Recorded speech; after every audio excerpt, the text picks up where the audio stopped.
helping others is often regarded as a virtuous act, seen as a fundamental aspect of human kindness and compassion. From helping a friend in need to volunteering for charitable causes, the act of giving is woven into the fabric of societies worldwide. It is deeply ingrained in many cultural and philosophical traditions, including Buddhism, where selflessness is considered a core virtue. However, while helping others may feel inherently positive, there are often unintended negative consequences that come with it. In the process of continuously giving, the helper may start to experience emotional and physical tolls that they hadn't anticipated. What began as a fulfilling act of compassion can slowly morph into an exhausting duty, where the helper feels trapped by others' expectations. The pressure of constantly being available can result in feelings of resentment, as the joy of giving fades away and is replaced by obligation. For instance, the more people come to expect assistance, the less the helper feels appreciated, shifting from a genuine desire to help into a burdensome responsibility. This article delves into these hidden dangers and examines the potential downsides of constantly helping others. By exploring these consequences, we can better understand how to offer assistance without losing ourselves in the process, and how to maintain a balance between compassion and self-care. It's essential to recognize that true kindness must also consider personal boundaries, ensuring that the act of helping doesn't come at the expense of one's own well-being. The following sections will discuss the various harms that can arise from unbalanced altruism, shedding light on the complexities behind what it truly means to help others. As the monk's reputation for kindness grew, so did the expectations of the villagers and travelers who sought his assistance. What began as voluntary acts of compassion soon shifted into a constant demand for help. With each request, the monk found himself becoming more deeply embedded in the lives of others, and helping, once a source of fulfillment, began to feel like an obligation. The people around him, instead of expressing gratitude, simply assumed he would be available whenever needed, as though his compassion were a given. This expectation slowly morphed into a heavy burden that the monk could not escape. Initially, the monk found satisfaction in providing solace to those in need, believing that he was fulfilling his purpose and adhering to the Buddhist principles of selflessness and compassion. But over time, the act of helping no longer brought him joy. The weight of obligation started to overshadow the emotional fulfillment he once experienced. What was once an open-hearted choice to give now became a duty that consumed him. The monk began to feel resentful, not because he wanted to refuse help, but because the joy of giving was slowly replaced by the pressure of always being the one to provide. As more people came to him without a sense of appreciation, the monk's emotional and mental health began to deteriorate. He felt trapped by the weight of others' expectations. The burden of having to always be available led to feelings of frustration, as he could not reclaim his personal time or emotional peace. The generosity he once gave freely was now tainted by the assumption that it was his responsibility to serve others. This burden, built on unspoken expectations, diminished the monk's ability to experience his own life in a peaceful and fulfilling way. With no one offering gratitude, helping others started to feel more like a relentless duty rather than an act of compassion. This shift in perception is one of the most insidious aspects of unbalanced altruism, the transformation of kindness into an obligation. The monk's frustration grew, but so did his awareness of how unreciprocated expectations could turn a virtuous act into a draining cycle. The more he gave, the less he felt he could keep up, eventually losing sight of the reason he began helping in the first place. As the monk continued to offer his help, the lines between his own life and the lives of others began to blur. His days, once dedicated to meditation, personal reflection, and spiritual growth, were now consumed by the endless needs of those around him. His role as a caretaker for others took precedence over his own well-being, and he found himself neglecting the very practices that had once grounded him. Meditation, once a source of peace and clarity, was replaced by the noise of other people's troubles, leaving him with little time for his own spiritual nourishment. The more he gave, the more the boundaries between his personal life and his duties as a helper faded. People began to expect his assistance at all hours, no longer considering his need for rest or solitude. At first, he could handle it, but as the demands on him grew, the toll on his mental, physical, and spiritual health became evident. The monk, once filled with energy and purpose, now found himself exhausted, both in body and mind. His sense of self was slipping away, as his identity became increasingly defined by the needs of others. This erosion of personal boundaries had serious psychological consequences. By constantly prioritizing others' needs, the monk had lost touch with himself. His boundaries, which once protected his time and energy, had dissolved under the pressure of constant expectations. The joy he once felt from helping had turned into an obligation, a duty that drained him instead of fulfilling him. His own needs were ignored, and over time he felt disconnected from the peace and stillness that had once defined his life.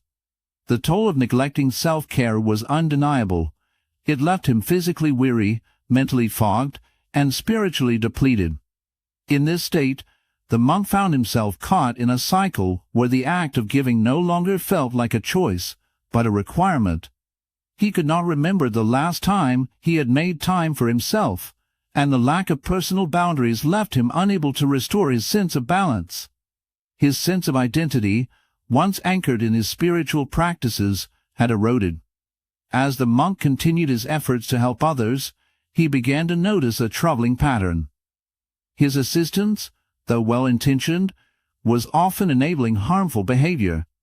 One particular instance that stood out was when a young villager came to the monk seeking help. The monk, as always, offered his support without hesitation. However, over time, he began to realize that his generosity was not empowering the young villager to make better decisions, but instead was allowing him to avoid taking responsibility for his actions.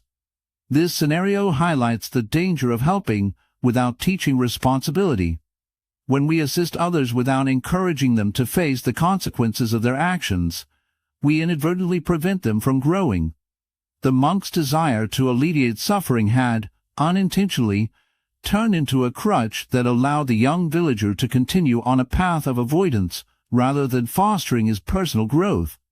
True compassion, as the monk would come to understand, sometimes means stepping back and allowing others to confront their challenges on their own. While it can be difficult to watch someone struggle, the absence of struggle can rob them of the opportunity to learn valuable life lessons. In the monk's case, by constantly intervening and solving the villager's problems, he was inhibiting the villager's ability to learn self-reliance and personal responsibility. The realization was profound. The monk came to see that, at times, his kindness was doing more harm than good. He had allowed the desire to help to cloud his judgment, failing to recognize that sometimes the most helpful thing one can do is to allow others to face the consequences of their actions. By enabling harmful behavior, he was not contributing to their growth, but rather keeping them stagnant. This insight would change the monk's approach to helping others, as he learned that true compassion is rooted in allowing others to take responsibility for their actions, even when it's painful to witness. As the monk's involvement in helping the villagers deepened, it became increasingly clear that his constant assistance was disrupting the natural balance within the community. Initially, the villagers had been self-reliant, managing their own issues and supporting one another. However, as the monk became more involved, the villagers began to rely more on him for solutions to their problems, whether large or small. What once was an act of compassion had gradually turned into an expectation. The monk's intervention, rather than empowering the villagers, had begun to foster a sense of dependency. This reliance on the monk began to erode the villagers' sense of agency. They no longer took initiative in addressing their own issues. Instead, they waited for the monk to step in and provide a solution. The natural balance of the community, where each individual played a role in supporting the collective, began to shift. The more the monk helped, the less capable the villagers became of solving their own problems, weakening the fabric of the community. A thriving community is built on the principle of mutual support, where individuals help one another without the need for constant external intervention. When one person bears the weight of others' challenges, it can create an unhealthy cycle of dependency. The monk, in his desire to assist, had inadvertently made the villagers less self-sufficient. Empowerment comes from within, from the ability to face challenges and grow stronger through them. Excessive help, while well-meaning, can strip individuals of the opportunity to develop resilience and independence. Ultimately, the monk's actions, though rooted in compassion, led to a loss of balance in the community. He came to understand that true empowerment is not about solving others' problems for them, but about helping them find the strength to solve their own. This insight would guide his future interactions, as he sought to restore the balance of both his own life and the village's. As the monk continued to offer his help to the villagers, he began to notice that his generosity was being misinterpreted by some as favoritism. While his intentions were purely to help and alleviate the villagers' struggles, certain individuals began to perceive his assistance as preferential treatment. This misinterpretation stemmed from the way the monk's actions were received, rather than the intent behind them. Some villagers, feeling left out or overlooked, began to resent the monk for what they saw as his biased approach.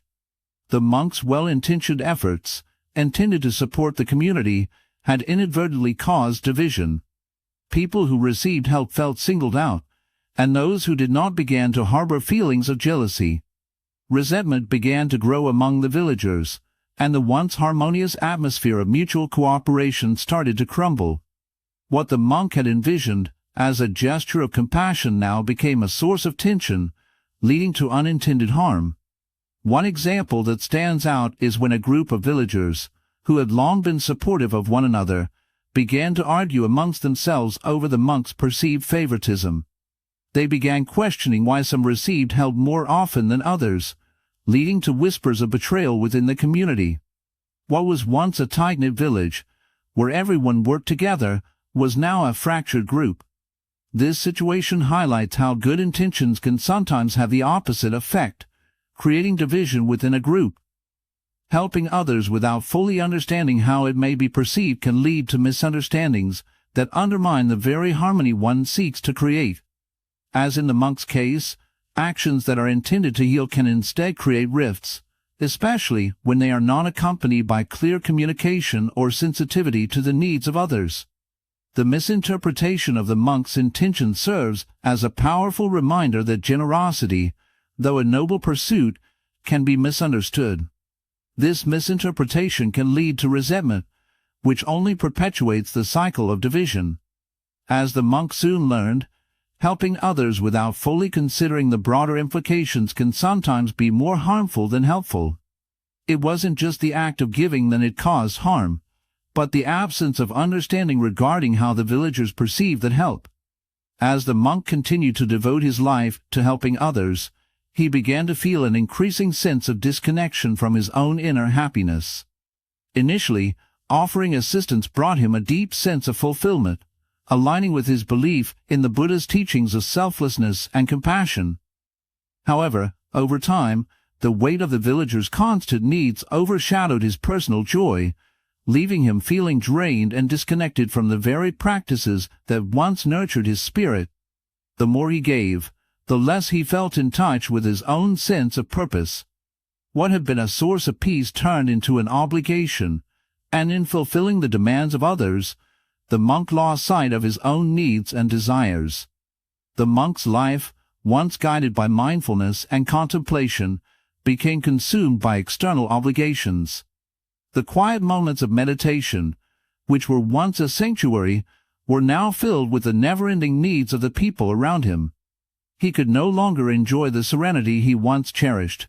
Instead, he was overwhelmed by the constant demands for help. This constant state of giving without replenishing his own energy led to a gradual erosion of his personal fulfillment. He no longer found joy in his work, and his spirit felt empty, as though he was merely going through the motions. His life, once rich with purpose, now seemed like a cycle of duties that left him fatigued and disconnected from the happiness he once knew. The monk's struggle highlights an essential truth. When one's life is entirely focused on the needs of others, it becomes easy to lose touch with one's own sense of self. The importance of self-care and maintaining a personal balance cannot be overstated. Without time for personal reflection, without moments to reconnect with one's inner peace, one can easily become a shell of their former self, consumed by the external world. The monk's plight serves as a reminder that true fulfillment arises not from constant self-sacrifice, but from a balanced life where one's own happiness is nurtured alongside the desire to help others.